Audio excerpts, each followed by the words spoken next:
Direction of displacement of electron density. Last time मैंने आपको बताया था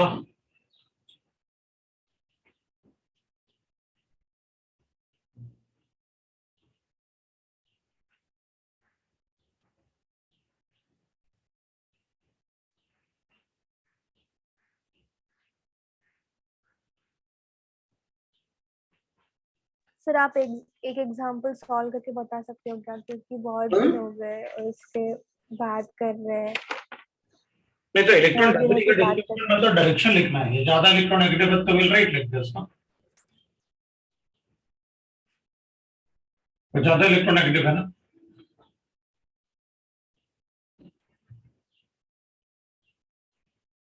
देन कार्बन एटम, तो इलेक्ट्रॉन डेंसिटी भी ड्रॉप रहेगा।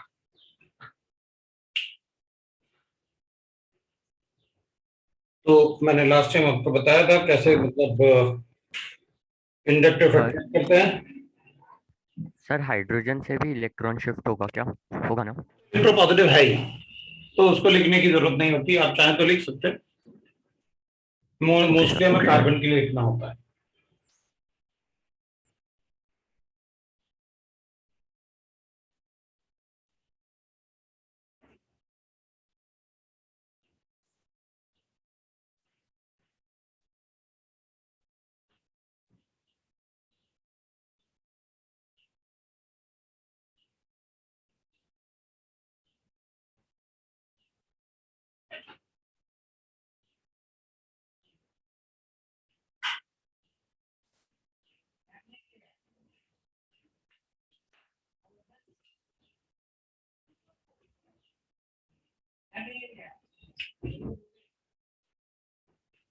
सेकेंड वाले में अपन सिर्फ इस कार्बन और ऑक्सीजन के बीच में ही लिख सकते हैं, क्योंकि inductive effect operates only in sigma bonds.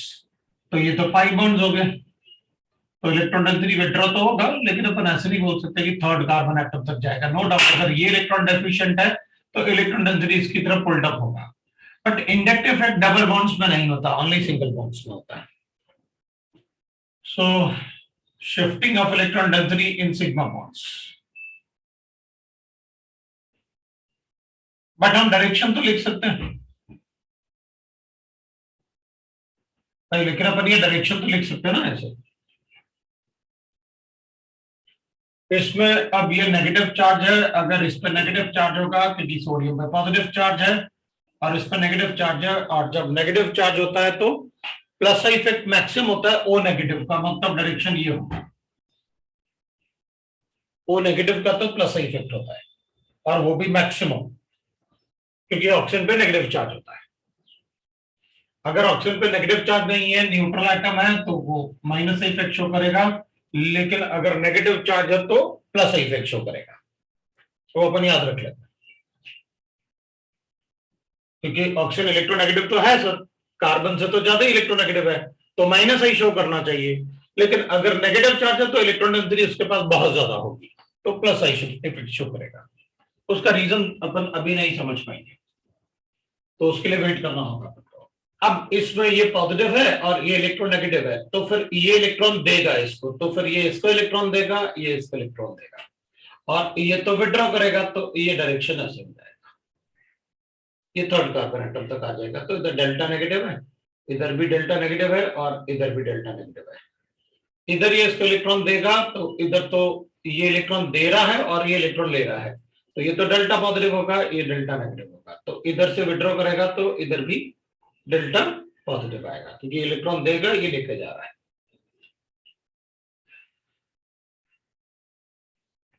जो ज्यादा इलेक्ट्रोनेगेटिव होगा, बस अपन को O माइनस के ध्यान रखना है। O माइनस है तो इलेक्ट्रॉन लेगा। अब यहां तो पाई बॉन्ड नहीं है ना, तो ऐसे लिखूंगा, लेकिन ये इलेक्ट्रॉन लेगा, ये इलेक्ट्रॉन लेगा, क्योंकि इस पे थोड़ी नेगेटिव चार्ज है, इस पे नेगेटिव चार्ज, तो ये विड्रॉ करेगा और ये इलेक्ट्रॉन देगा, ये इलेक्ट्रॉन देगा।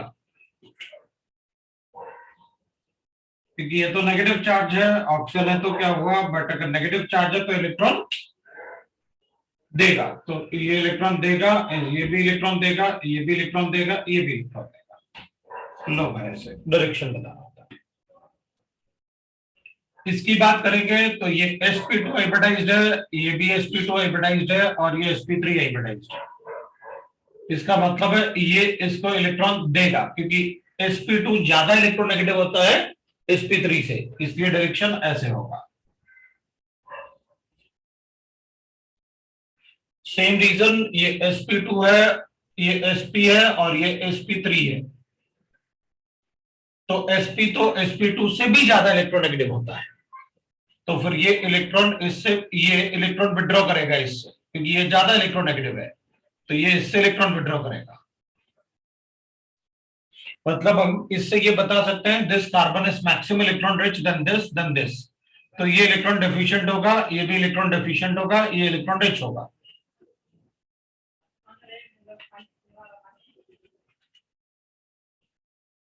अभी इसमें अपन कहेंगे, अब बताओ भाई, यहां तो ये भी sp2 है, और ये भी sp2 है, और ये भी sp2 है, इसके तो सारे एटम sp2 है।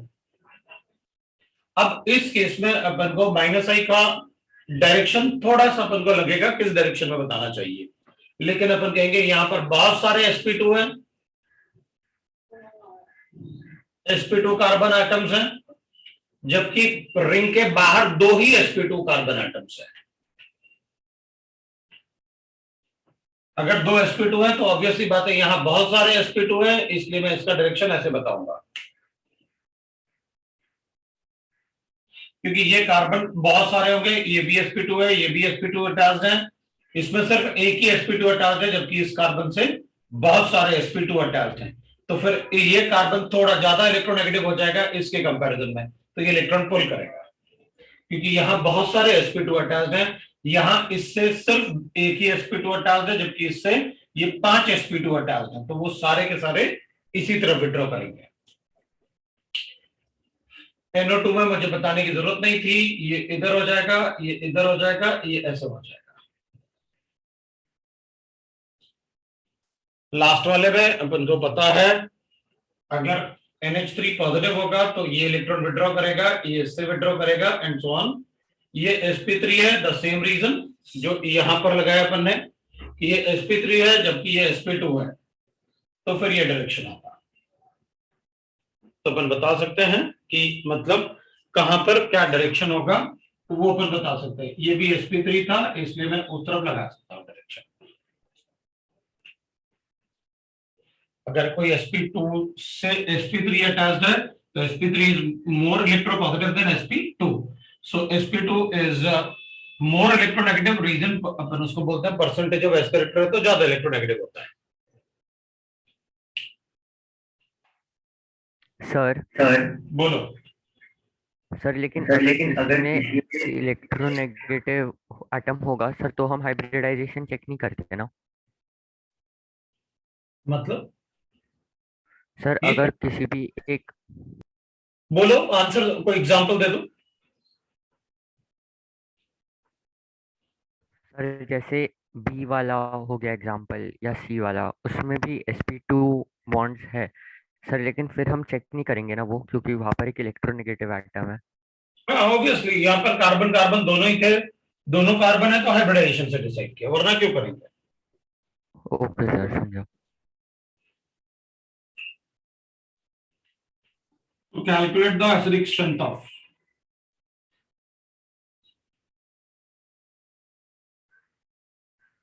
carboxylic acids.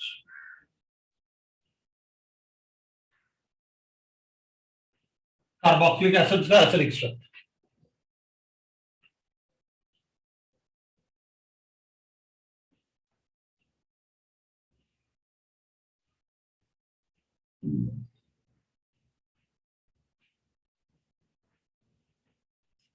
To calculate the acidic strength of carboxylic acids. अब कार्बोक्सिलिक एसिड्स ऐसे होता है, ये अपन को ऑलरेडी पता है, उनमें ये एसिडिक हाइड्रोजन एटम होता है, इसको हटाना होता है।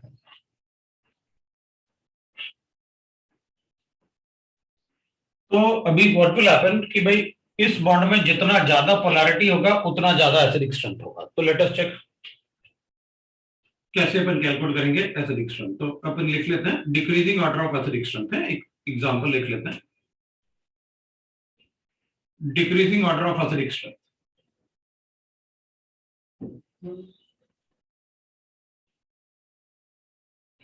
ऑफ कार्बोक्सिलिक एसिड, ऑब्वियसली बात है वो लिखा हुआ है मेरे पास ऐसे ऑप्शंस भी बने।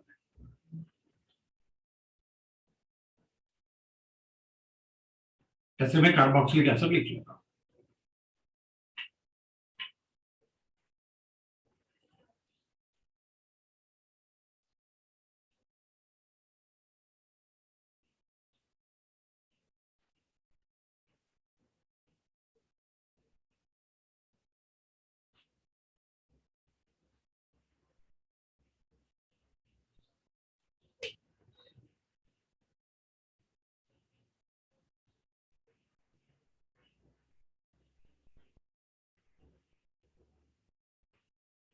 अभी कार्बोक्सिलिक एसिड का अगर मुझे एसिडिक स्ट्रेंथ चेक करना है तो विल राइट लाइक दिस।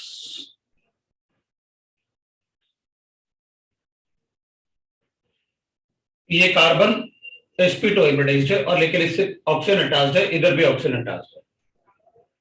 अगर अपन इन दोनों ऑक्सीजन में से चेक करें कि कौन सा ऑक्सीजन ज्यादा इलेक्ट्रोनेगेटिव है, तो अपन कहेंगे वो तो मैं हाइब्रिडाइजेशन से ही बता दूंगा।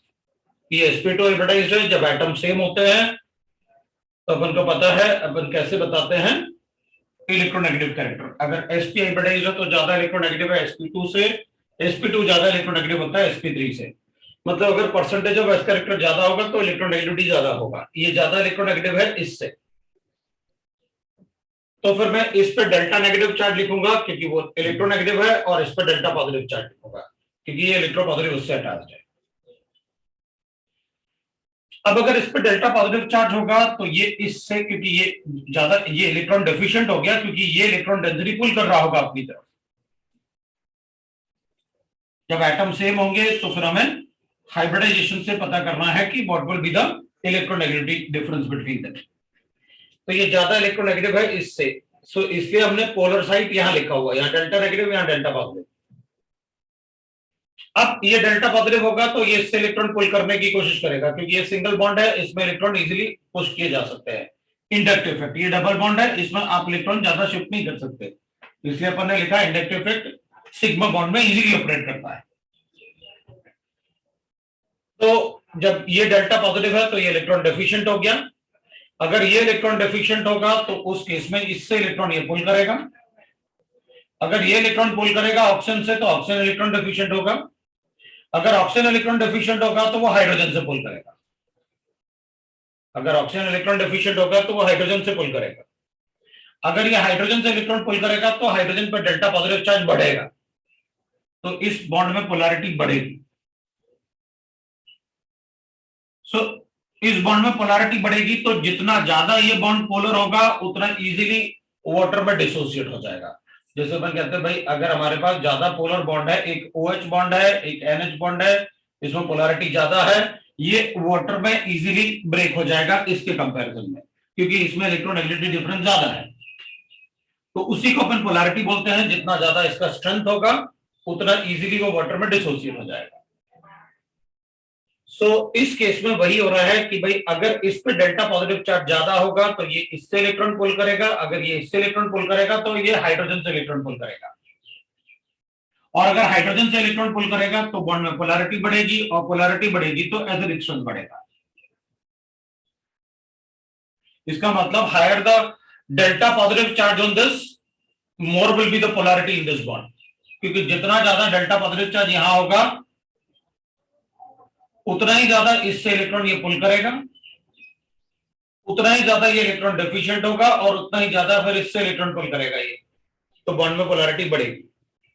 मतलब कार्बोक्सिलिक एसिड का एसिडिक स्ट्रेंथ के लिए मुझे ये डेल्टा पॉजिटिव चार्ज चेक करना चाहिए। अगर ये ज्यादा है तो इस बॉन्ड में पोलैरिटी ज्यादा होगी, और अगर बॉन्ड में पोलैरिटी ज्यादा है तो फिर उस केस में ये एसिडिक स्ट्रेंथ ज्यादा होगा इसका। अब ये डेल्टा पॉजिटिव चार्ज अपन को चेक करना है इसमें। तो डेल्टा पॉजिटिव चार्ज चेक करने के लिए we will write that, so acidic strength is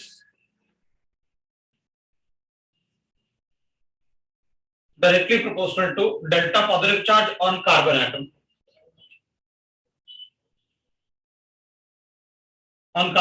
of C double bond हो।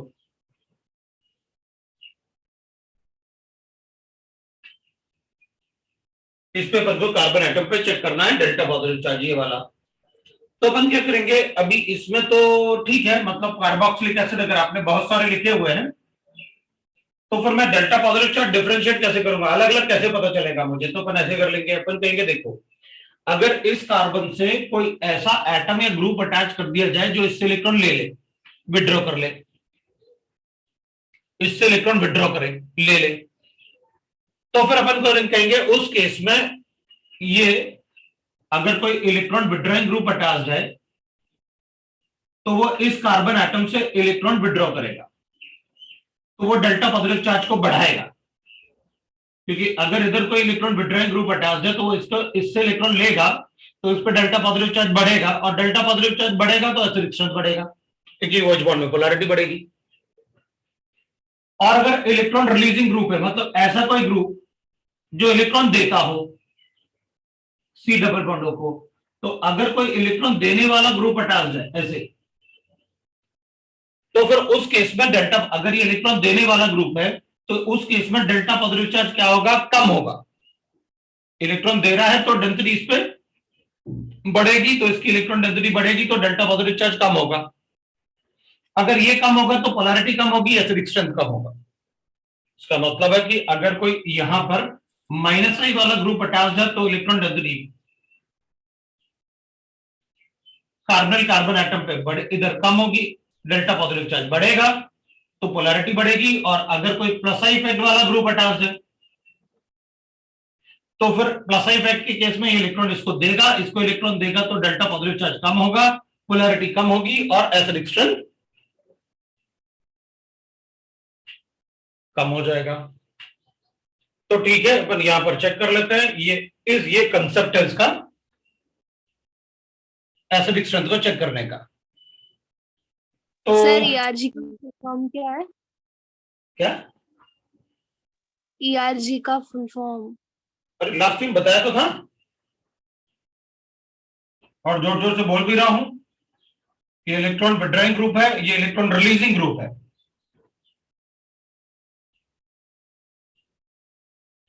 रिलीजिंग ग्रुप है और देगा ना, इलेक्ट्रॉन रिलीज करेगा, that is called electron releasing group. और ये विड्रॉइंग ग्रुप, तो इसको लिख लिया, मार्जिन से ऊपर लिख देना,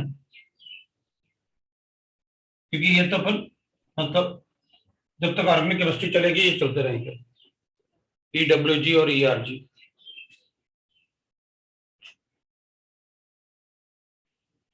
तो अब मेरे ख्याल से यहां पर अपन को समझ में आ गया कि आप क्या करने वाले हो।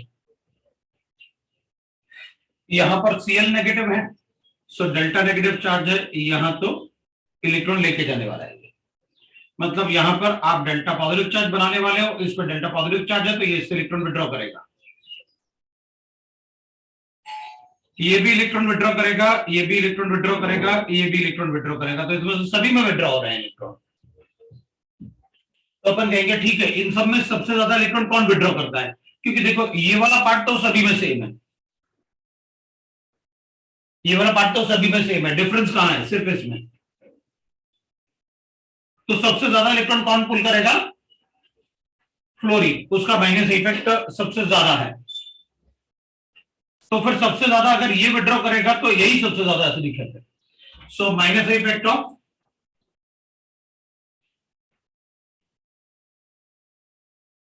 F is greater than Cl is greater than Br is greater than I.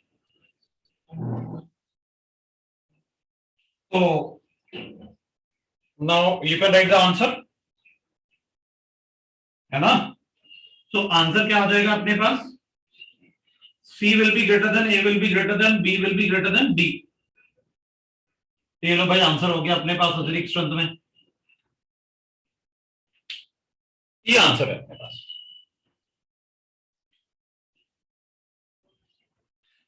अब मैं दूसरा क्वेश्चन दूंगा जो तुम सॉल्व करोगे।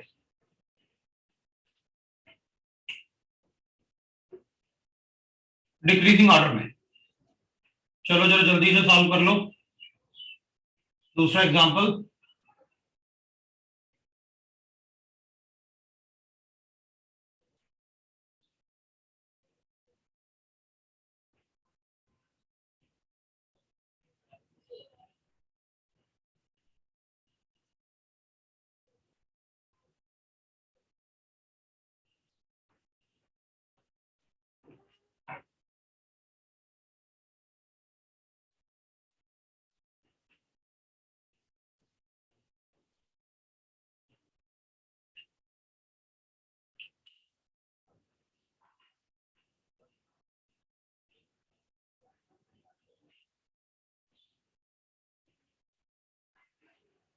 जल्दी करो।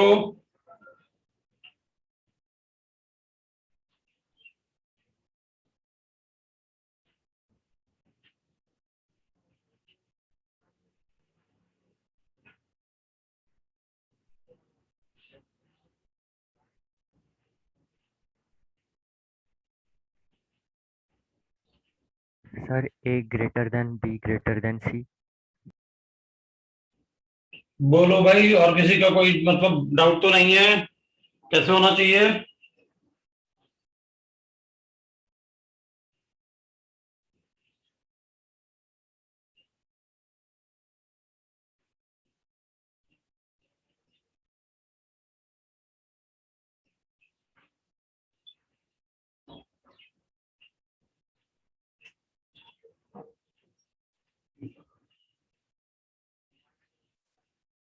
शुरू करें। तो अपन क्या करेंगे, यहाँ डेल्टा पॉजिटिव चार्ज चेक करना होता है अपन को एलिफेटिक वाले में। तो अपन कहेंगे कि भाई देखो, इधर ये तो इलेक्ट्रॉन देगा, लेकिन इसके कंपैरिजन में ये ज्यादा इलेक्ट्रोनेगेटिव है, और इसके कंपैरिजन में ये और ज्यादा इलेक्ट्रोनेगेटिव है। तो जो मर्जी कर लो आप, अगर ये ज्यादा इलेक्ट्रोनेगेटिव है तो ये इलेक्ट्रॉन लेता है, देता नहीं है इसके कंपैरिजन में। मतलब जो कार्बन ज्यादा इलेक्ट्रोनेगेटिव होगा, ये sp2 है और ये sp, तो ये कार्बन ज्यादा इलेक्ट्रोनेगेटिव है उससे, मतलब ये इलेक्ट्रॉन लेने की कोशिश करेगा। इन तीनों कार्बन एटम से जहां आपने हाइब्रिडाइजेशन लिखा हुआ है, मुझे एक बात पता है, अगर ये इलेक्ट्रॉन देगा तो ये इलेक्ट्रॉन ज्यादा देगा इसके कंपैरिजन में, और ये इलेक्ट्रॉन ज्यादा देगा इसके कंपैरिजन में। मतलब अगर ये सबसे कम देगा तो डेल्टा पॉजिटिव चार्ज सबसे ज्यादा इसी में होगा। तो अगर डेल्टा पॉजिटिव चार्ज ज्यादा इसमें होगा तो सबसे ज्यादा एसिडिक सी होगा, फिर बी होगा और फिर ए होगा। मैं इलेक्ट्रॉन नेगेटिविटी से भी बता सकता हूं।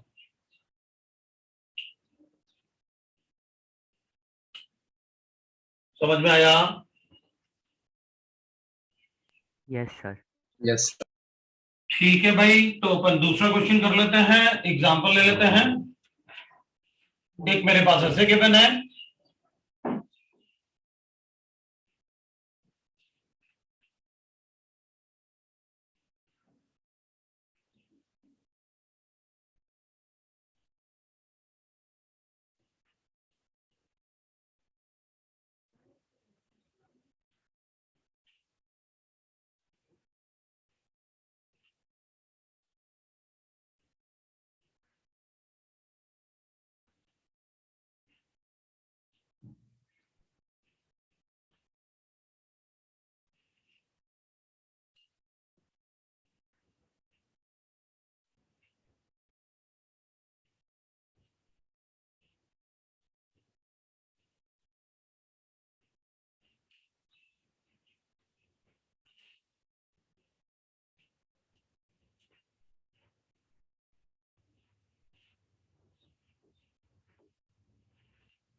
मैंने आयनिक में सिर्फ एसिडिक और बेसिक स्ट्रेंथ पढ़ा ना, मैंने चैप्टर शुरू नहीं किया था शायद आयनिक वाला ना।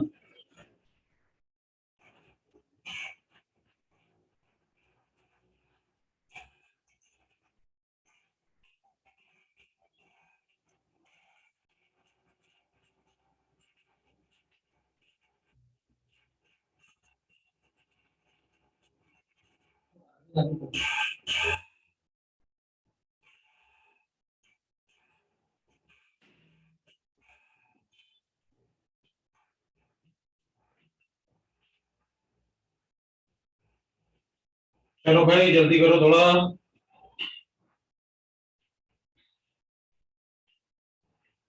ये वाला पार्ट तो सभी में सेम है ना, तो इस ये भर डिफरेंस है। तो अपन को सिर्फ माइनस इफेक्ट चेक करना है। Sir BADC। तो सबसे ज्यादा माइनस इफेक्ट जो होता है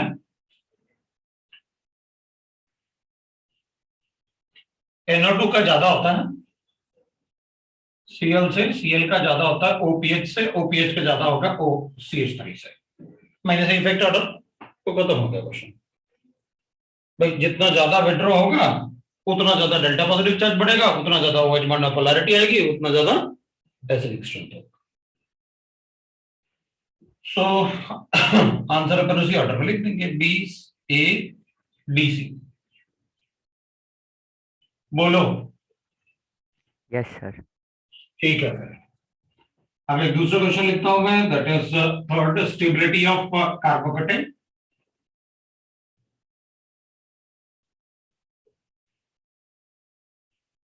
अगर मान लो मेरे पास ऐसे एग्जांपल गिवन है,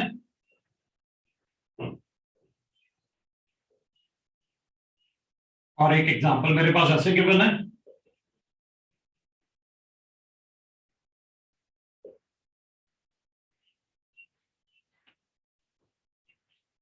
तो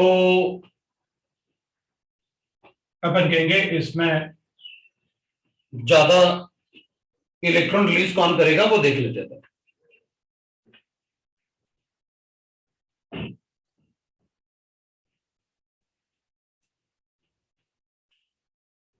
ये इसका इलेक्ट्रॉन देगा, क्योंकि ये इलेक्ट्रॉन डेफिशिएंट है तो ये इलेक्ट्रॉन इससे लेगा, ये इससे लेगा। लेकिन इसमें ना पॉजिटिव चार्ज को दोनों डायरेक्टली इलेक्ट्रॉन दे रहे हैं, ये भी दे रहा है, ये भी दे रहा है।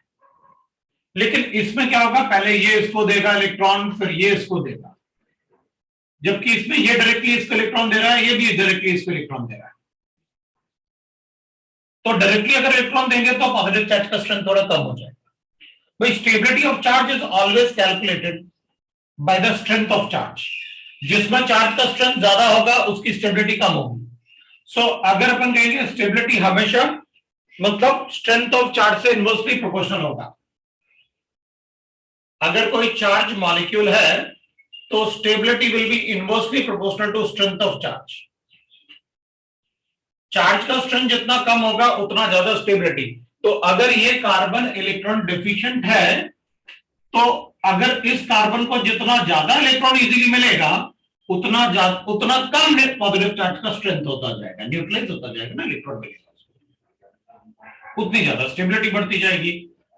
तो अपन कहेंगे इसमें तो डायरेक्टली दोनों इसको इलेक्ट्रॉन दे रहे हैं, इसमें ये देगा इसको और थोड़ा ये पुल करेगा इससे, क्योंकि थोड़ा होता है भाई यहां पर थोड़ा सा ही तो पुल कर पाएगा, ये डायरेक्टली इससे अटैच है, ये थोड़ी डायरेक्टली अटैच है। तो स्टेबिलिटी किसकी ज्यादा हुई, बी की स्टेबिलिटी ज्यादा हुई ए से। अब अगर मुझे ऐसे गिवन है कार्बोकेटाइन में, सपोज मेरे पास ऐसे गिवन है,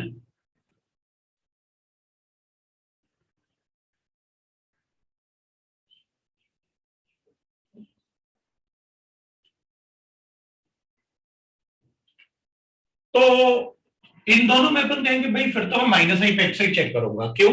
क्योंकि ये भी इलेक्ट्रॉन विड्रॉ करता है, ये भी इलेक्ट्रॉन विड्रॉ करता है। अब कोई इलेक्ट्रॉन देने वाला तो है नहीं, उल्टा इसमें इलेक्ट्रॉन ले रहे हैं, ये माइनस इफेक्ट हो गया।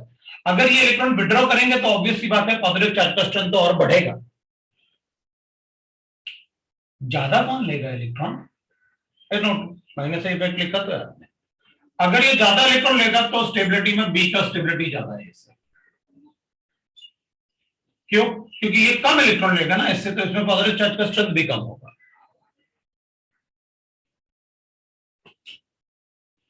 ठीक है भाई।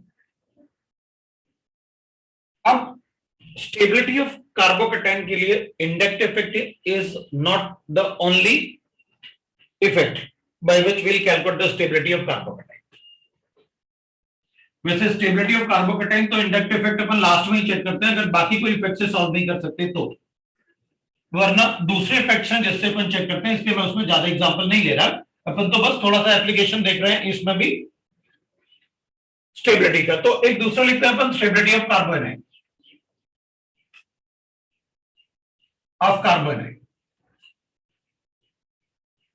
अब अगर अपन कार्बोनाइट की बात करेंगे तो एग्जांपल इसमें भी लिख लेते हैं भाई। अपने पास ए गिवन है, CH3, CH2 और CH2 नेगेटिव चार्ज, और दूसरा लिख लेते हैं अपन इसमें भी ऐसे ही CH3, CH negative charge on this and CH3।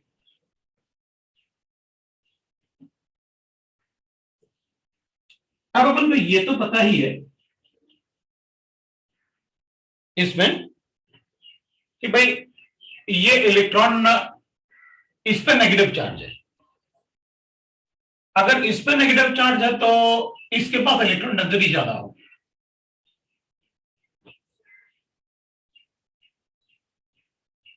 अब अगर अपन बात करें तो इसमें नेगेटिव चार्ज होगा तो अपन कहेंगे भाई ये नेगेटिव चार्ज वाला इलेक्ट्रॉन ये इससे डिस्ट्रीब्यूट करेगा फिर इससे डिस्ट्रीब्यूट करेगा, लेकिन ये डायरेक्टली दोनों से डिस्ट्रीब्यूट कर सकता है। जैसे अपन ने पढ़ा ना भाई CH3, CH2, CH2 ये MgBr है, तो इस पर डेल्टा पॉजिटिव, इस पर डेल्टा नेगेटिव, तो इसमें डेल्टा डबल नेगेटिव और इसमें डेल्टा ट्रिपल नेगेटिव, ये ज्यादा डिस्ट्रीब्यूट हो रहा है। तो ये आप तभी लिखोगे जब यहां पर डेल्टा नेगेटिव चार्ज है, वरना आप डिस्ट्रीब्यूशन ऐसे नहीं लिख सकते, ये गलत हो जाएगा अपना डिस्ट्रीब्यूशन। क्योंकि मैंने आपको नेगेटिव चार्ज ऐसे बताया कि नेगेटिव चार्ज हो तो ये इसको देता है, ये इसको देता है, लेकिन ये तब है जब डेल्टा नेगेटिव हो। नेगेटिव चार्ज होगा तो नहीं। अगर मेरे पास कोई ऐसे कार्बन है, एक कार्बन मेरे पास ऐसे गिवन है, राइट, और एक मेरे पास ऐसे गिवन है, दोनों में से ज्यादा इलेक्ट्रोनेगेटिव कौन सा है? एक कार्बन ये है, एक कार्बन ये है, ज्यादा इलेक्ट्रोनेगेटिव कौन सा है? जिस पर नेगेटिव चार्ज। मेरे पास HF है और मेरे पास F नेगेटिव है, बताओ ज्यादा इलेक्ट्रोनेगेटिव कौन सा है? ऑब्वियसली बात है जिस पर नेगेटिव चार्ज है वो ज्यादा इलेक्ट्रोनेगेटिव होगा, उस पर इलेक्ट्रॉन डेंसिटी ज्यादा होगी। तो अपन क्या करेंगे कि भाई इसमें इसका मतलब यह है कि अगर मुझसे कोई इलेक्ट्रोनेगेटिविटी डिफरेंस, क्योंकि पूरा नेगेटिव चार्ज है ना इस पे, कोई ऐसे थोड़ी है, ऐसे होता तो अपन कहते हैं कि शेयर करेगा इंडक्टिव इफेक्ट। वहां पर इंडक्टिव इफेक्ट कैसे लगेगा? This carbon is more electronegative than this carbon atom, so carbon atom with negative charge,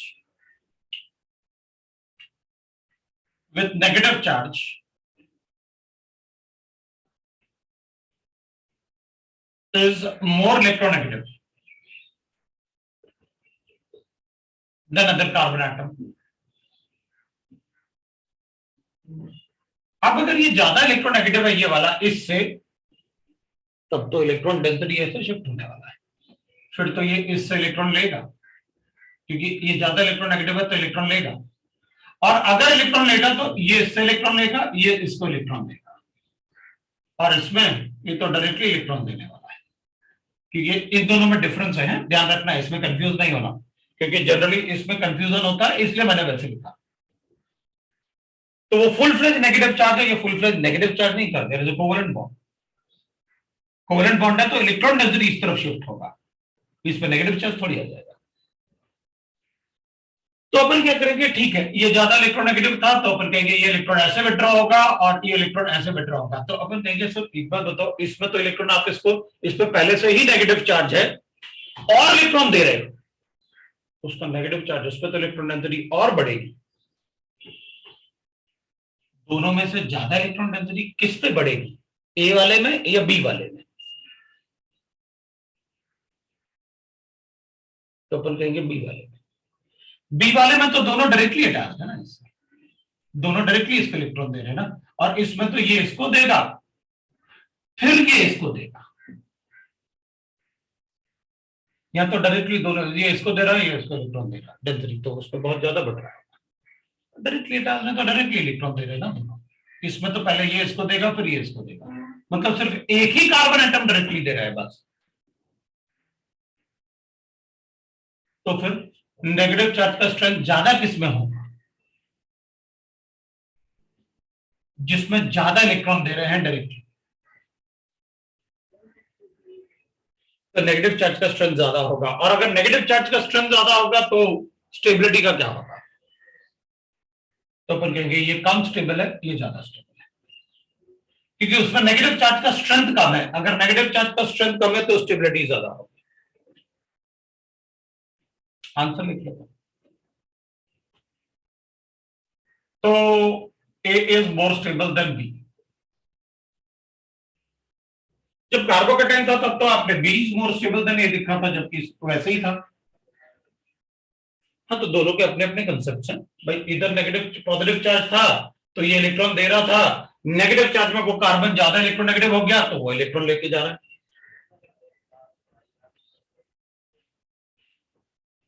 और अगर ऐसे होता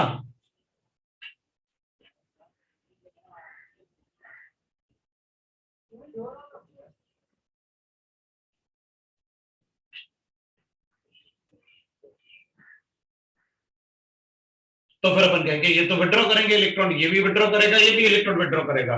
ज्यादा विड्रॉ कौन करेगा? NO2। तो अगर नेगेटिव चार्ज इससे ज्यादा विड्रॉ होगा तो नेगेटिव चार्ज का स्ट्रेंथ क्या होगा? तो फिर stability A is greater than, मतलब स्टेबिलिटी ऑफ एनाइन इंक्रीज होता है अगर कोई विड्रॉइंग ग्रुप अटैच हो, और स्टेबिलिटी ऑफ एनाइन डिक्रीज होता है अगर कोई रिलीजिंग ग्रुप अटैच हो।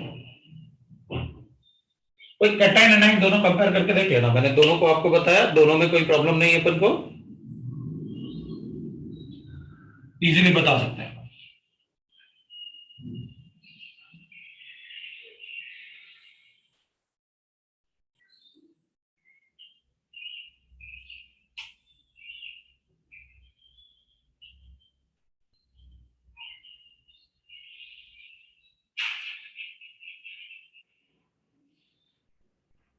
इतना काफी है,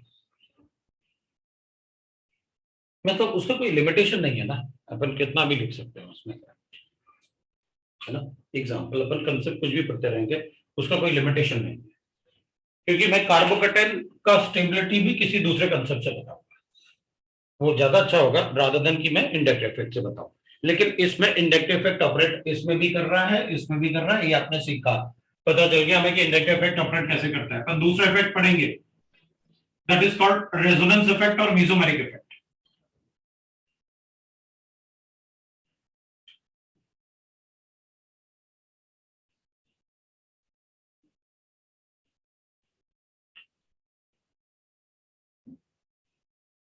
रेजोनेंस इफेक्ट और मेसोमेरिक इफेक्ट।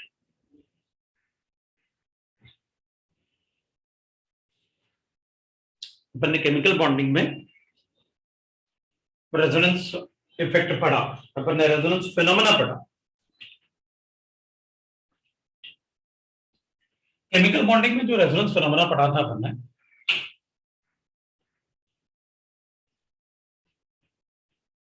इसका डाउट डिस्कशन भी करना है मुझे, तो डाउट डिस्कशन के लिए नेक्स्ट क्लास में अपन पूरा डाउट्स करेंगे। नेक्स्ट क्लास में पहले मैं आपको, मतलब अपन ने रियल गैस डिस्कस कर लिया? No sir. नहीं सर। तो No, sir. और उसके बाद IUPAC में अपना स्ट्रक्चरल आइसोमेरिज्म बचा हुआ था।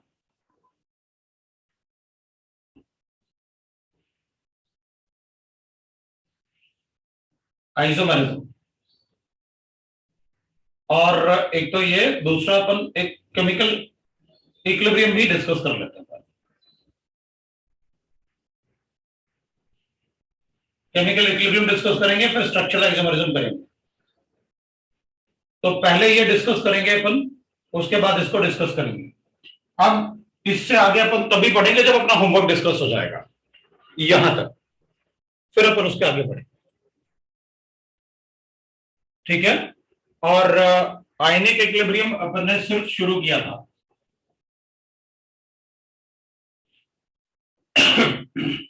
तो आयनिक इक्विलिब्रियम अपन क्या करेंगे कि भाई आयनिक इक्विलिब्रियम और GOC1, वैसे GOC1 साइमल्टेनियसली चलाने की जरूरत नहीं है, अपन पहले GOC1 ही खत्म कर लेंगे, या फिर आयनिक और GOC1 को पैरेलल भी चला सकते हैं। GOC1 का शीट तो मिला नहीं होगा? हाँ सर, GOC1 का शीट नहीं है। नहीं मिला? No sir. तो फिर अपन एक बुक ले लेंगे, अपन बुक लेंगे और बुक से ही सॉल्व करेंगे फिर अपन। ठीक है, एक बुक को फॉलो कर लेंगे। तो मैं बताऊंगा कौन सा बुक लेना, या फिर बोलो तो सॉफ्ट कॉपी में, सॉफ्ट कॉपी का कुछ ऐसे मटेरियल अपन शेयर कर लेते हैं, उससे कर लेंगे सॉल्व। क्योंकि अपन ऑर्गेनिक केमिस्ट्री चैप्टर वाइज पढ़ेंगे, वैसे नहीं पढ़ेंगे जैसे रेजोनेंस में पढ़ाते हैं, अपन चैप्टर वाइज पढ़ेंगे। ठीक है, इसलिए तो शुरू किया मैंने ऑर्गेनिक केमिस्ट्री, नहीं तो मैं शुरू भी नहीं करता। अभी AP1 AP2 उनका तो आईयूपैक नेमिंग भी शुरू नहीं हुआ। शुरू करने का रीजन यही है कि मैं आपको चैप्टर वाइज पढ़ाऊंगा, वैसे नहीं पढ़ेंगे। और वैसे सर अपन जब सिर्फ आप बोलो। सर जब आप सॉफ्ट कॉपी भेजोगे तब उस बुक का नाम भी बता देना प्लीज। नहीं फिर मतलब सॉफ्ट कॉपी मुझे क्वेश्चंस भेजने हैं, बुक भेजनी है, बुक का नाम नहीं, उसमें सिर्फ प्रॉब्लम्स होंगे बस। ओके सर, चलेगा। उसमें कोई थ्योरी नहीं होगी, थ्योरी तो क्लास में जो पढ़ी वही थ्योरी है अपनी। Yes sir. ठीक है, तो अगर किसी को हाँ मतलब बुक ऐसे खरीदनी है कि पढ़ने के लिए कुछ बुक खरीदना है, तो मैं आपको बुक बताऊंगा, फोटोकॉपी करवानी पड़ेगी फिर अपन को उसकी। तो हाँ सर। ठीक है, बाकी देखते हैं। अभी मतलब आज भी क्लास नहीं था, मैंने तो एक्स्ट्रा क्लास लगाई है, मैंने बोल दिया मेरा क्लास लगा दो सुबह। अब कल टाइम टेबल नहीं आया था, तो मैंने कहा AP3 में तो लगा ही दो आप, जो होगा देखा जाएगा। बट मेरा रिपीटर्स वाले में भी क्लास आ गया, तो 9:45 पे, नहीं तो मैं पूरा क्लास लेता फिर, तो फिर बोर्ड का भी क्लास लग गया तुम्हारा। नहीं तो मैंने तो कल लगा, मतलब केमिस्ट्री तो लगा ही दो, लास्ट वीक तो हुआ भी नहीं अपना तुम्हारे एग्जाम की वजह से। हाँ सर। तो अब एग्जाम कैसा हुआ तुम लोगों का? सर अच्छा था। सर अच्छा था। सर ऑब्जेक्टिव ही एग्जाम, था पूरा, तो प्रॉब्लम नहीं हुई। अरे तो एग्जाम तो सर अच्छा ऑप्शंस था, भी थे। ये बताओ तुमने कैसा किया? सर अच्छा था मतलब, सर ओवरऑल तो अच्छा ही था, बट मार्क्स के हिसाब से क्या पता। सर सर रिजल्ट में वैसे पता तो चला। हाँ सर वैसे तो मतलब हमारे पेपर लिखना, ये नहीं पता कैसे किया है। सर हमारे साइड से तो ठीक ही गया, मतलब अच्छा गया, लेकिन बस मतलब कुछ गलत ना हो जाए अब। नहीं अब ये बताओ कि तुम लोग क्या फेस किए, क्योंकि अपन ने टर्म 1 दे दिया, वैसे तो मुझे नहीं लगता, क्योंकि अब स्कूल्स खुलेंगे फटाफट, क्योंकि मुझे लगता है थर्ड वेव वगैरह का कुछ ऐसा आने वाला है। अपन भी ऑफलाइन शुरू कर ही रहे हैं। तो ये बताओ कि मतलब एग्जाम दे रहे थे तो क्या फीलिंग आ रही थी, मतलब केमिस्ट्री बताओ, पहले ऐसे कुछ लग रहा था कि यार ये नहीं आता मुझे, ये नहीं आता, ऐसा कुछ? हाँ सर वैसा लगा था सर, लेकिन ऑप्शंस थे क्वेश्चन में, एनी 20 अटेम्प्ट करने थे 24 में से सर, तो जो आते थे वो उसमें से आ गए वो हाँ क्वेश्चन। तो तुमने मतलब एक बार बताओ कि मतलब ऐसा कौन सा पार्ट था जो तुम्हें नहीं आता था? सर सर आपने जो ऑर्गेनिक में ही पढ़ाया दिक्कत वो हो सब गई। तो आ सर आपने जो अच्छा, पढ़ाया हाँ वो सर। सब आया। ऑर्गेनिक वाले पार्ट की कह रहे हो तुम, कि ऑर्गेनिक वाले पार्ट में ऐसा लग रहा था? Yes sir. हाँ अच्छा अच्छा, सर। ठीक है ठीक है ठीक है ठीक है ठीक है। तो अपन क्या करेंगे ना, GOC के बाद, क्योंकि इसमें अपन को बुक से क्वेश्चन सॉल्व करने में टाइम लग जाएगा, तो जो वो चैप्टर था ना, वो सम बेसिक प्रिंसिपल वाला, हाँ उस सर। चैप्टर को खत्म कर देंगे इसके बाद। या फिर एक काम करेंगे ना, अभी वो बेसिक प्रिंसिपल वाला जो बोर्ड के लिए ना, क्योंकि अभी जो स्कूल गोइंग बच्चे उनका नहीं हुआ टर्म, तो मैं उनको बोर्ड के लिए उनको भी प्रिपेयर करवाऊंगा, उनके बोर्ड क्लासेस लगाने वाला, तो उस टाइम तुमको उसी में करवा। चलो ठीक है, कोई बात नहीं, देखेंगे अपन। मतलब जो नहीं पढ़ाया था, वैसे पढ़ाया तो था ही यार सारा कुछ, ऐसा था नहीं जो नहीं पढ़ाया। चलो ऑप्शन तुम लोग बता रहे हो जो मतलब 25 6 थे, उनमें से 20 करने थे, 25 में से, तो काफी अच्छा था। ठीक है फिर, हाँ सर। चलो कोई नहीं, ठीक है देखते हैं। चलो अब अपन मीजोमेरिक और रेजोनेंस इफेक्ट करते हैं। रेजोनेंस इफेक्ट और मीजोमेरिक इफेक्ट पहले अपन पढ़ चुके हैं कि व्हाट इज रेजोनेंस। मीजोमेरी पेपर ने नहीं पढ़ा, दोनों एक ही बात है, इंटरमिक्सिंग ऑफ एटॉमिक ऑर्बिटल्स। तो जो अपन ने केमिकल बॉन्डिंग में पढ़ा हुआ है resonance phenomena,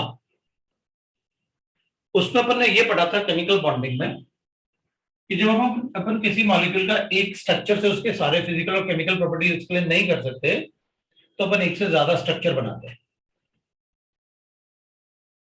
The phenomena of writing those structures is called resonance, and the structures are called resonating structures.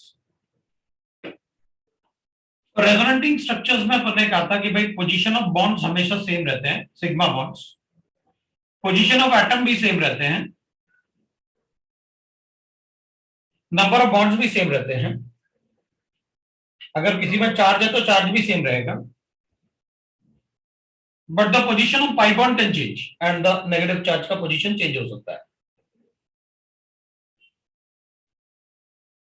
वो थोड़े कैरेक्टरिस्टिक्स अपन ने लिखे थे और अपन ने ये भी चेक किया था व्हाट इज रेजोनेंस एनर्जी, है ना, राइट? अपन ने ये भी चेक किया था व्हाट इज रेजोनेंस एनर्जी।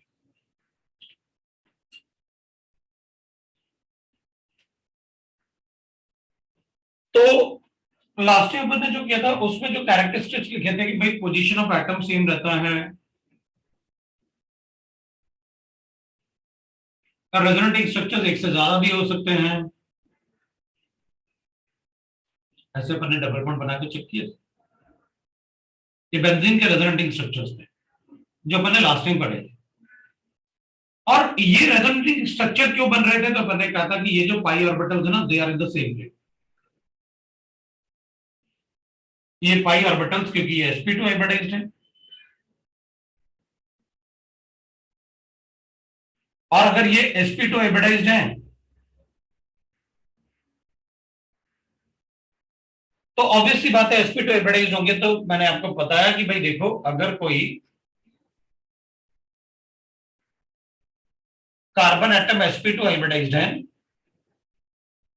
तो उनसे जो भी सिग्मा बॉन्ड अटैच्ड होंगे, तीनों सिग्मा बॉन्ड एक ही प्लेन में होंगे, और pi bond perpendicular to the molecule. ये अपन ने लास्ट टाइम पढ़ा था,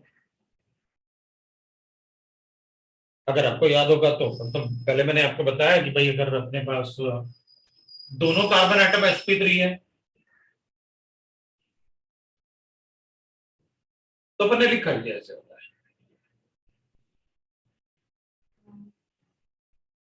तो अपन ने लिखा ही ऐसे होता है। ये दोनों कार्बन एटम, ये भी sp3 ये भी sp3, तो ये भी टेट्राहेड्रल है, ये भी टेट्राहेड्रल है। ये दोनों हाइड्रोजन एटम बाहर की तरफ है, ये दोनों अंदर की तरफ है, और ये दोनों बोर्ड के प्लेन में है। मतलब ये दोनों हाइड्रोजन एटम और ये दोनों कार्बन एटम, ये चारों एक ही प्लेन में लाई करते हैं, बोर्ड के प्लेन में। ये दोनों बोर्ड से अंदर की तरफ है, ये दोनों बोर्ड से बाहर की तरफ है। तो ऐसा बने लास्ट टाइम, मतलब बॉन्ड्स की पोजीशन को जानना बहुत जरूरी है कि भाई कौन सा बॉन्ड कहां पर अटैच्ड है, ये जानना अपने लिए बहुत जरूरी होता है। तो अपन ने कहा था कि भाई ये कार्बन कार्बन बॉन्ड हो गया, ये वाला रेड वाला अपन कर लेते हैं, अज्यूम कर लेते हैं कि ये बोर्ड के प्लेन में ये कार्बन कार्बन बॉन्ड है, तो ये दोनों ऐसे हो गए अपने पास, टेट्राहेड्रल स्ट्रक्चर बना रहा हूं, ये टेट्राहेड्रल स्ट्रक्चर हो गया। अब इसमें ये वाला हाइड्रोजन एटम रेड वाला, ये वाला एक ही प्लेन में, ये दोनों इधर कैसे कर रहे हैं अपने, मतलब अपने ऐसे कैसे कर रहे हैं।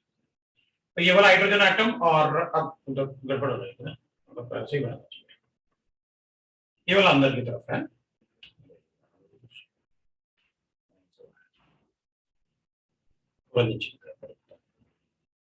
कार्बन कार्बन बॉन्ड लगाता हूं। ये ग्रीन वाला जो है वो कार्बन कार्बन बॉन्ड है, ये वाला हाइड्रोजन अंदर की तरफ है, ये बाहर की तरफ है। अब ये वाला हाइड्रोजन और ये रेड वाला हाइड्रोजन एटम, ये रेड वाला हाइड्रोजन एटम है, ये एक ही प्लेन में, ये वाला हाइड्रोजन एटम और ये वाला hydrogen atom, they are in the same plane.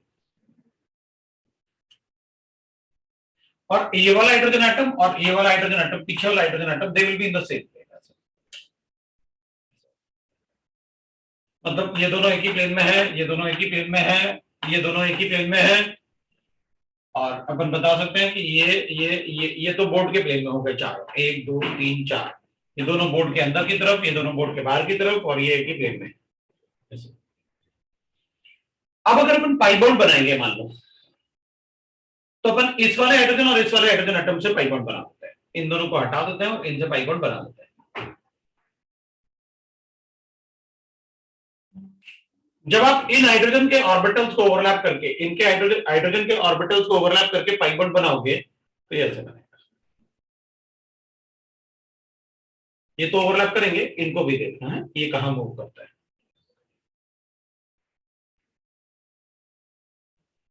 तो जब ये पाई बॉन्ड बनेंगे तो ये दोनों जो है ना, और इधर वाले ऑर्बिटल भी जो दोनों ऐसे रहे थे, जब पाई बॉन्ड बनेगा तो ये भी ऊपर की तरफ, मतलब अब क्या हो जाएगा, तो इसमें क्या होगा, ये जो अटाज है अपने पास ऐसे,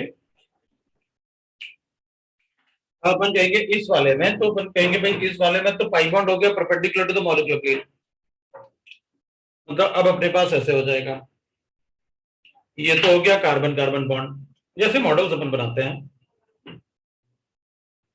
इधर भी 2 हाइड्रोजन हो गए ऐसे, ये एक ही प्लेन में है दोनों, ये भी एक ही प्लेन में है, मतलब सारे एटम एक ही प्लेन में है, और पाई बॉन्ड है ऐसे, रेड वाला पाई बॉन्ड है, इधर भी हाइड्रोजन, ये दोनों एक ही प्लेन में, अंदर वाला भी हाइड्रोजन, ये दोनों एक ही प्लेन में, और पाई बॉन्ड जो होगा वो perpendicular to the molecular plane.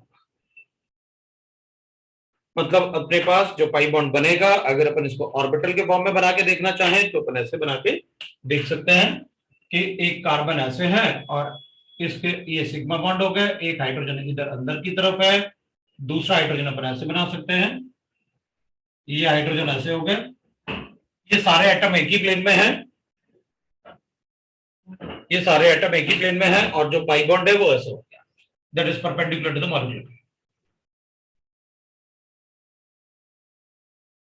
ये पाई बॉन्ड जो होगा वो perpendicular to the molecular. So pi bond जो होगा that will be perpendicular to the molecular plane, ये अपन ने पहले भी पढ़ा हुआ है कि pi bond will be perpendicular to molecular plane.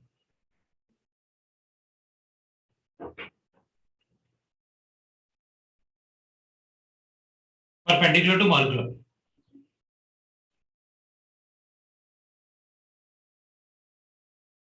Pi bond will be perpendicular to the molecular plane. अब अगर मान लो अपन से कहा जाए कि भाई आप ना अब मतलब आप ट्रिपल बॉन्ड बनाओ, तो अपन कहेंगे देखो सर यहां पर मैं, अगर मान लो ये वाला ऑर्बिटल px है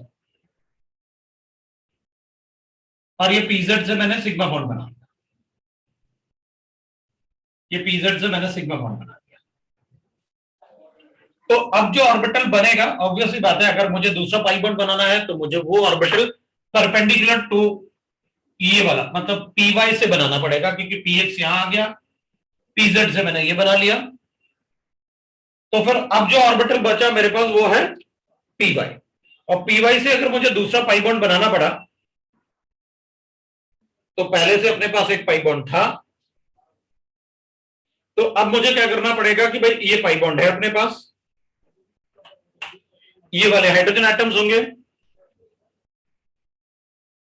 तो अब अपन क्या करेंगे कि इन दोनों में से, मतलब अब जैसे वहां पर अपन ने 2 हाइड्रोजन निकाल के एक पाई बॉन्ड बनाया, इधर भी अपन ऐसे करेंगे कि इसको निकाल के ऐसे पाई बॉन्ड बना देता है अपन।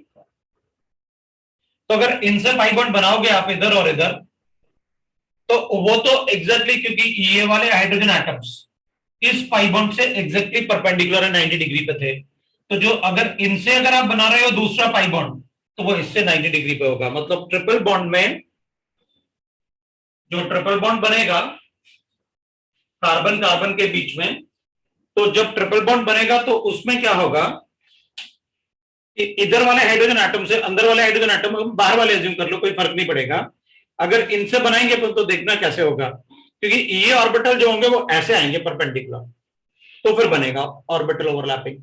तो अब जब अपन इसको ऐसे जो थे ना ऑर्बिटल, तो इनसे बॉन्ड बनाएंगे तो आप पीछे वाले को देखना कहां जा रहा है, पीछे वाले हाइड्रोजन को देखना कहां जा रहा है, तो ये ऐसे हो जाएंगे फिर, तो ये ना लीनियरली आ जाएगा ऐसे sp हाइब्रिडाइज्ड में, तो वो अपन ऐसे बना देंगे, यहाँ पर जो हाइड्रोजन एटम होगा, अब ये वाला हाइड्रोजन एटम, क्योंकि जब ये मूव करेंगे ऐसे तो ये भी थोड़ा मूव करेगा और ये ऐसे आ जाएगा। एक पाई बॉन्ड तो अपन ऐसा बना देंगे, ऑब्वियस सी बात है। एक पाई बॉन्ड तो अपने पास ऐसे है जो पीएक्स से बनाया अपन ने,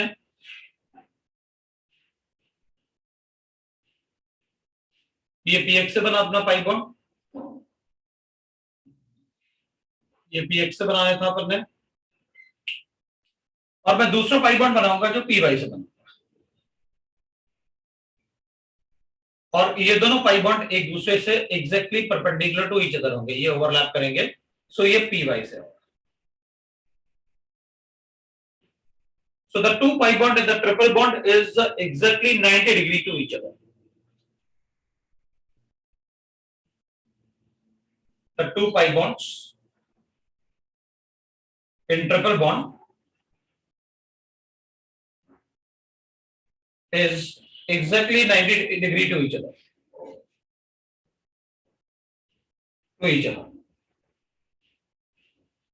अब ये ऑर्बिटल्स के पोजीशन अपन को बड़े अच्छे से आने चाहिए कि भाई कौन सा ऑर्बिटल किधर प्रेजेंट है, क्योंकि जब ऑर्बिटल सेम प्लेन में होते हैं तो ही वो एक दूसरे को ओवरलैप करेंगे। जब ऑर्बिटल सेम प्लेन में होंगे तो ही वो एक दूसरे से ओवरलैप करेंगे, और ओवरलैप करेंगे तो that is mixing of orbitals to form a pi bond. तो यहां पर भी अपन ने बिल्कुल ऐसे ही लास्ट टाइम सीखा था कि जो यहां पर ऑर्बिटल्स प्रेजेंट हैं, ये सारे के सारे पाई बॉन्ड है, तो ऑब्वियस सी बात है ये सिग्मा बॉन्ड से तो परपेंडिकुलर होंगे ऐसे। ये सारे ऑर्बिटल एक ही प्लेन में है तो ये आपस में मिक्स कर सकते हैं, क्योंकि whenever the orbitals are in the same plane they have tendency to mix up. Mixing of orbital is exothermic phenomenon.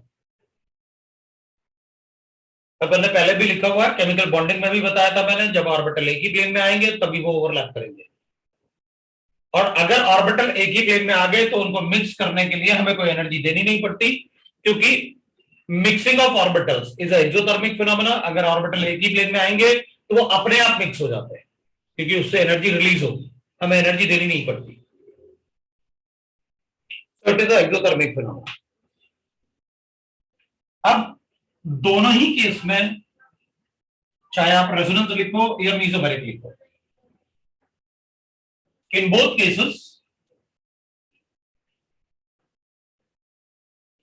cases there is intermixing of orbitals, there is intermixing of atomic orbital of orbitals which are lying in the same plane, जो एक ही plane में lie करेंगे।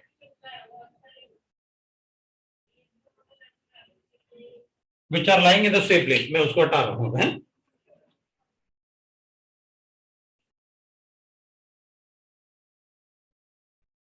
Orbitals which are lying in the same plane, मैं इसको भी हटा रहा हूं।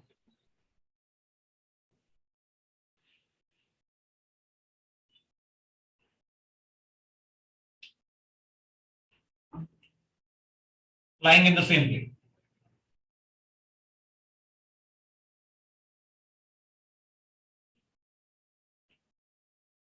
right? So intermixing of atomic orbital which are lying in the same plane, it is exothermic phenomenon,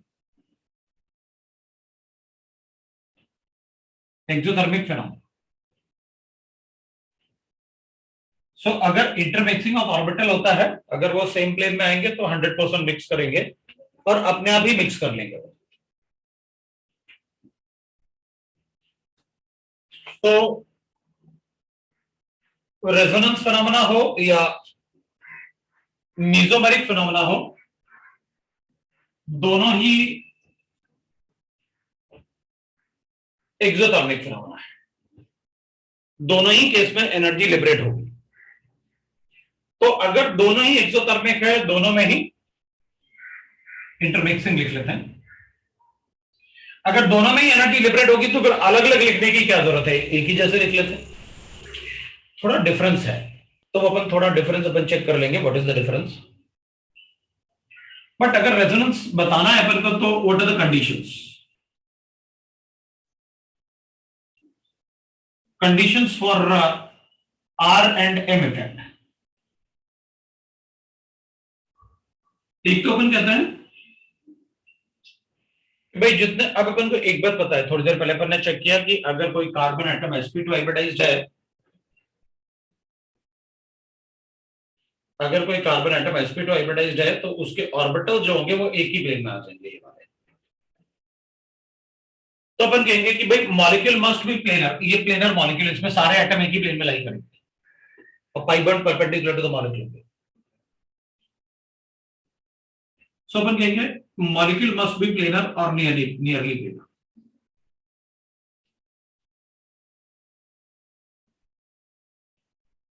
planar और नियरली प्लेनर।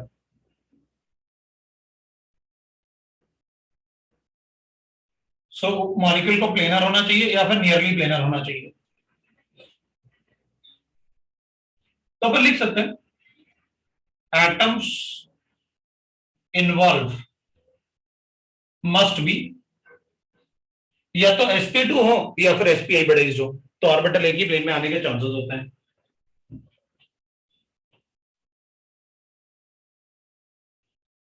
sp और sp2, अब लिखने की जरूरत है sp और sp2 हाइब्रिडाइजेशन होता है, वी नो दैट। दूसरा, there must be a conjugation, must be at least one of the conjugation, ज्यादा भी हो सकता है, एटलीस्ट तो लिख ही रहे हैं, at least one of the conjugation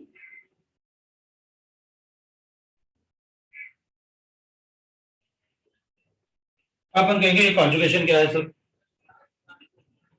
मैं इसको हटा रहा हूं और कॉन्जुगेशन देखते हैं कितने टाइप के कॉन्जुगेशन हो सकते हैं।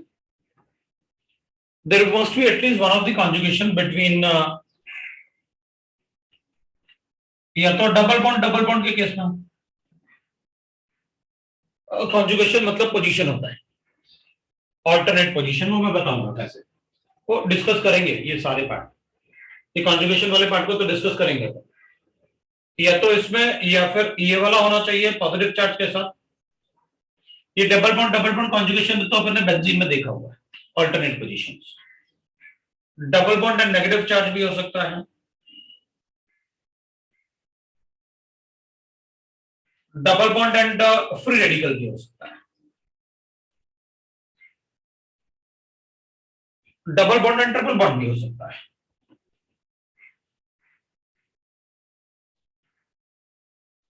और double bond and lone pair भी हो सकता है।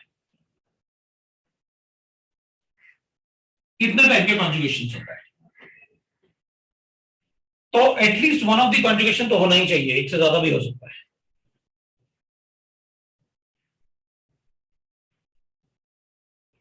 अब एक पॉइंट होता है इन मेसोमेरिक और resonance phenomena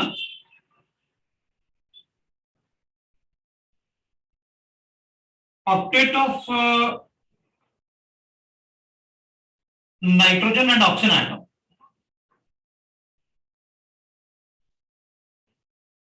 should not be expanded.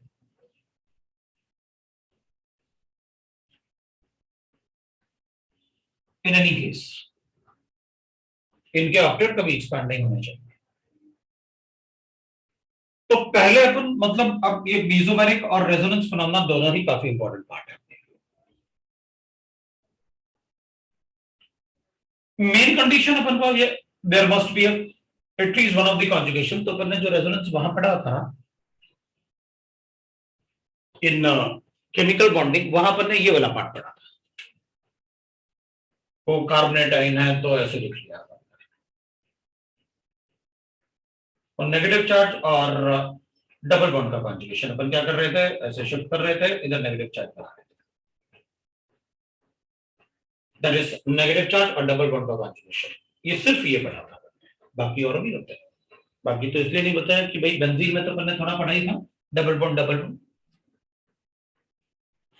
और ये अपन ने वहां पर since the orbitals are in the same plane इसलिए अपन ने पढ़ा था, क्योंकि यहाँ पर इसके पास 3 लोन पेयर थे, sp3 था। तो चलो देखेंगे अपन एक एक करके, पहले सभी कॉन्जुगेशन की बात करते हैं। भाई हाइब्रिडाइजेशन बताने की जरूरत नहीं है। If molecule must be planar और नियरली प्लेनर, मतलब जितने कार्बन एटम्स और जितने एटम sp2 या sp हाइब्रिडाइज्ड होंगे वो एक ही प्लेन में होंगे। क्योंकि अभी थोड़ी देर पहले मैंने आपको बताया कि अगर sp2 हाइब्रिडाइज्ड है और उससे कोई भी एटम अटैच्ड है तो atom will be in the same plane. ये तीनों सिग्मा बॉन्ड एक ही प्लेन में होंगे, तो ये तीनों ऑप्शन कार्बन के प्लेन में ही होंगे।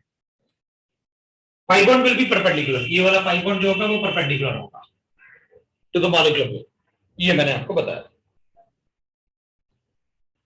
तो यहां पर अपन को जो पढ़ना है वो कॉन्जुगेशन पढ़ना है, conjugation between the double bond positive charge. तो एक एक करके पहले सारे कॉन्जुगेशन चेक करते हैं, क्योंकि यही अपने लिए काफी इंपॉर्टेंट पार्ट होगा। कॉन्जुगेशन चेक कैसे करते हैं, तो चलो फिर पहले कॉन्जुगेशन की बात कर लेते हैं। So conjugation between double bond and double bond.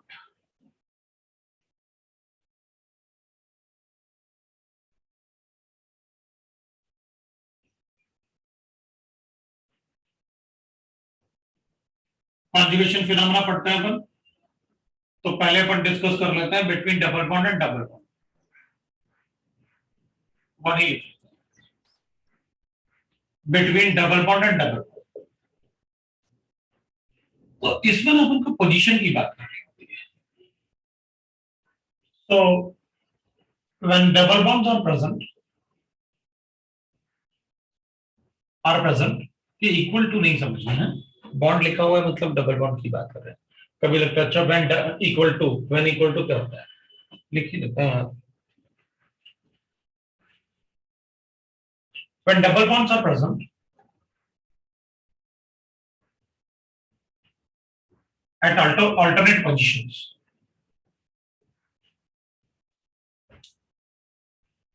positions, then they are in conjugation.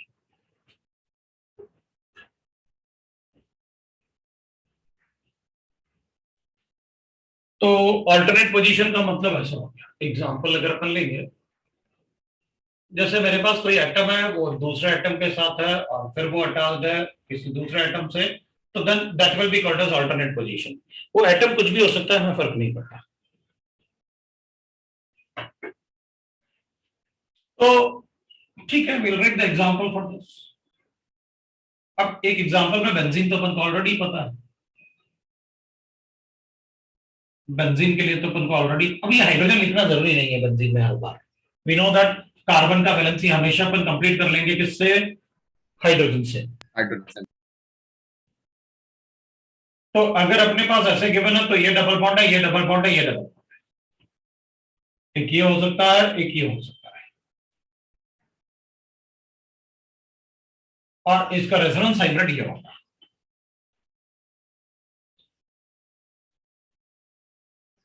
ये इसका एक रेजोनेटिंग स्ट्रक्चर है, दूसरा रेजोनेटिंग स्ट्रक्चर है, और ये रेजोनेंस हाइब्रिड है।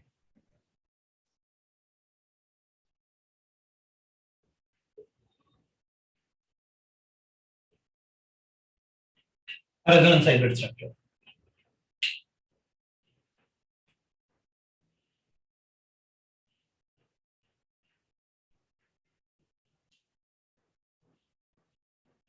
टाइम बचा है अपने पास, क्योंकि इसमें टाइम लगेगा अपन को, 28 नहीं है, 9:30 हो गया।